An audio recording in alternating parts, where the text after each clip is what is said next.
अस्सलाम वालेकुम dear students. आज का जो हमारा लेक्चर है वो है अरसा कलील में मुकम्मल मुकाबले के तहत फ़र्म के तवाज़ुन की मुख्तलिफ़ सूरतें आपके पास। अब आपके पास मुकम्मल मुकाबले के तहत फ़र्म के तवाज़ुन की जो सूरतें बनती हैं वो बेसिकली चार हैं। सबसे पहले गैर मामूली मुनाफा, सेकंड मामूली मुनाफा, थर्ड मामूली नुकसान, और जबकि फोर है आपके पास गैर मामूली नुकसान। ये चार कंडीशंस हैं जो अरसा कलील में मुकम्मल मुकाबले के तहत फ़र्म के तवाज़ुन की मुख्तलिफ़ सूरतें जो थी वो बयान करते हैं। तो आज का जो हमारा लेक्चर है वो बेसिकली है गैर मामूली मुनाफा। एक फ़र्म को गैर मामूली मुनाफा कहाँ पर होता है? एक फ़र्म को गैर मामूली मुनाफा वहाँ पर होता है जहाँ पर उसकी आमदनी ज़्यादा हो और उसके अखराजात कम हो। अगर हम डायग्राम बनाते हैं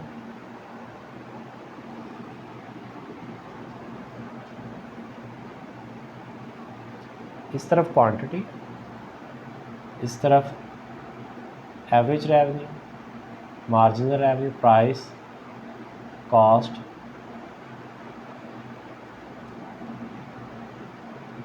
एवरेज कॉस्ट और मार्जिन कॉस्ट शामिल है आपके पास। ये रेवेन्यूज़ और कॉस्ट के मुख्तलिफ जो पॉइंट्स हैं वो आपके पास वाई एक्सिस पर होंगे।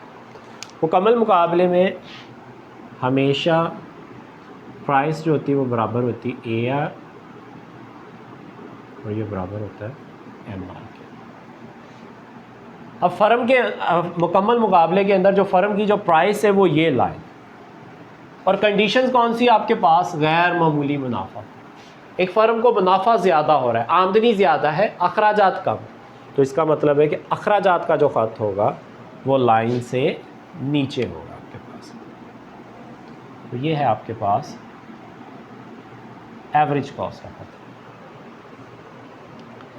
इसी एवरेज कॉस्ट के डीपली पॉइंट में से एक ख़त गुज़रता है जिसका नाम है एमसी। एक फ़र्म का तवाज़ुन वहाँ पर होता है जहाँ पर एमसी जो होता है वो एमआर के बराबर होता है। अब जिस जगह पर एमसी एमआर के बराबर हो रहा है वहाँ पर फ़र्म इक्विलिब्रियम है। अब जिस जगह पर फ़र्म इक्विलिब्रियम हो रहा है वहीं पर प्राइस डिसाइड हो रही है, या इसी जगह पे प्राइस को कट कर रहा है, तो इसका मतलब यही आपके पास प्राइस। और अगर हम इसी लाइन को नीचे उतार दें तो ये आपके पास डिसाइड होगी क्वांटिटी। अब ये क्वांटिटी आते हुए इस जगह पर कट कर रही है कॉस्ट को, ये कॉस्ट का खर्च है। तो इसका मतलब ये कीमत डिसाइड हुई है और ये कॉस्ट डिसाइड होगी, और ये कॉस्ट कौन सी? Average cost. कीमत ज़्यादा है, अखराजात कम है, आमदनी में से अखराजात निकाल दिए तो ये सारा एरिया जो था उसका प्रॉफिट बनता है। अब हम इस प्रॉफिट की मैथमेटिकल जो है वो कैलकुलेशन करते हैं।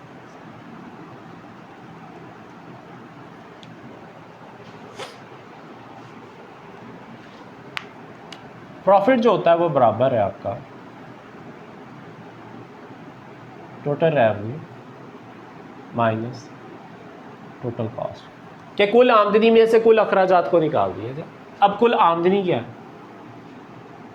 Price multiply by Q.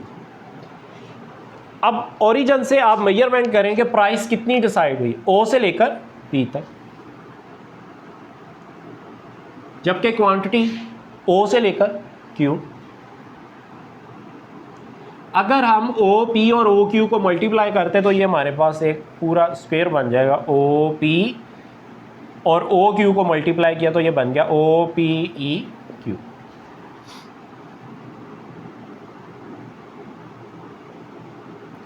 तो ये आपका टोटल है। अब इसके बाद आप फाइंड करेंगे टोटल कॉस्ट। टोटल कॉस्ट का फार्मूला होता है average cost multiply by Q. ये टोटल कॉस्ट का फार्मूला कहाँ से ड्राइव होता है आपका? बेसिकली एवरेज कॉस्ट बराबर होता है टोटल कॉस्ट ओवर क्यू।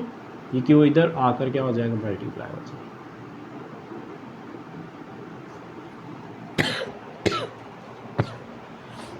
अब कॉस्ट कितनी डिसाइड हुई आपकी? ओ से लेकर सी तक, जबकि क्वांटिटी कितनी डिसाइड हुई? ओ से लेकर क्यू तक।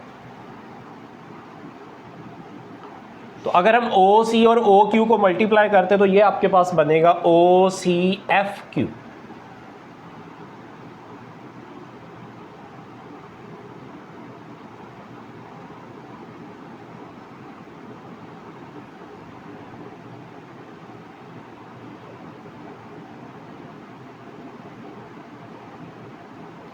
Total revenue minus total cost. अब प्रॉफिट में ये फार्मूला पुट करेंगे।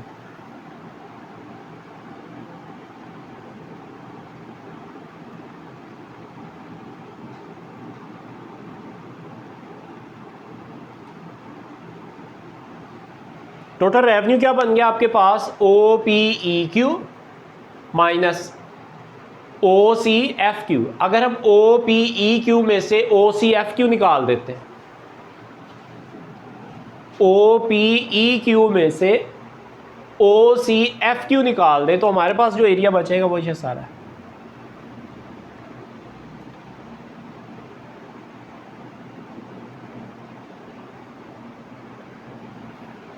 तो ये क्या बन गया आपके पास?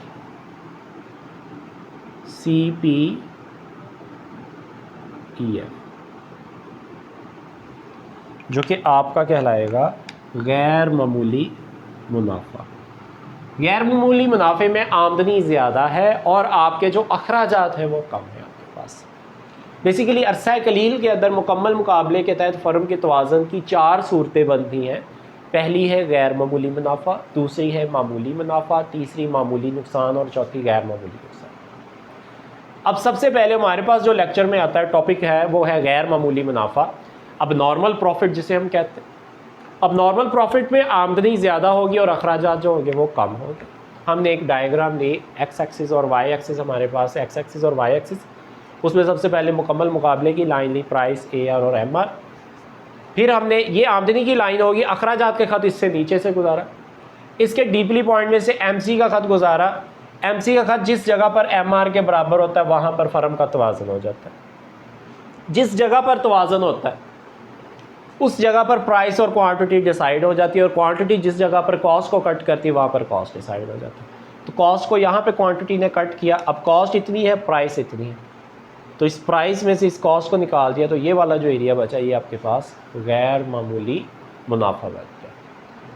फार्मूला होता है प्रॉफिट का, pi is equal to total revenue minus total cost. कुल आमदनी में से कुल अखराजात निकाल दें। अब कुल आमदनी टोटल रेवेन्यू किसके बराबर होगी? Price multiply by Q. अब प्राइस कितनी डिसाइड हुई आपकी? ओ से लेकर पी तक, और क्वांटिटी ओ से लेकर क्यू तक। आपने ओरिजिन से अपनी मेजरमेंट स्टार्ट की तो ये बन गया O P multiply by O Q. तो अगर हम ओ पी और ओ क्यू को मल्टीप्लाई करेंगे तो ये बनेगा ओ पी ई क्यू बन गया। उसके बाद टोटल कॉस्ट है। टोटल कॉस्ट का फार्मूला है average cost multiply by Q. अब ये कहाँ से निकला है? एवरेज कॉस्ट का फार्मूला होता है total cost over Q. Q उधर जाकर उसके साथ मल्टीप्लाई होगा एवरेज कॉस्ट के साथ, तो ये टोटल कॉस्ट बन गया आपके पास। तो एवरेज कॉस्ट कितनी डिसाइड हुई आपकी? ओ से लेकर सी तक। क्वांटिटी कितनी हुई? ओ से लेकर क्यू तक। जब ओ सी और ओ क्यू को मल्टीप्लाई करेंगे तो ये बनेगा ओ सी एफ क्यू बन जाएगा। तो ये बन गया आपके पास टोटल कॉस्ट। टोटल रेवेन्यू में से टोटल कॉस्ट निकाल दें, ओ पी ई क्यू में से ओ सी एफ क्यू निकाला आपने, ओ पी ई क्यू में से ओ सी एफ क्यू निकाल दिया, तो बाकी जो आपके पास बचा ये वाला एरिया, उसके पॉइंट्स क्या है? C P E F. ये आपके पास गैर मामूली मुनाफे की कंडीशंस बनती हैं। तो डियर स्टूडेंट्स, ये था हमारा आज का लेक्चर। अपना ख्याल रखिएगा। अल्लाह हाफिज़।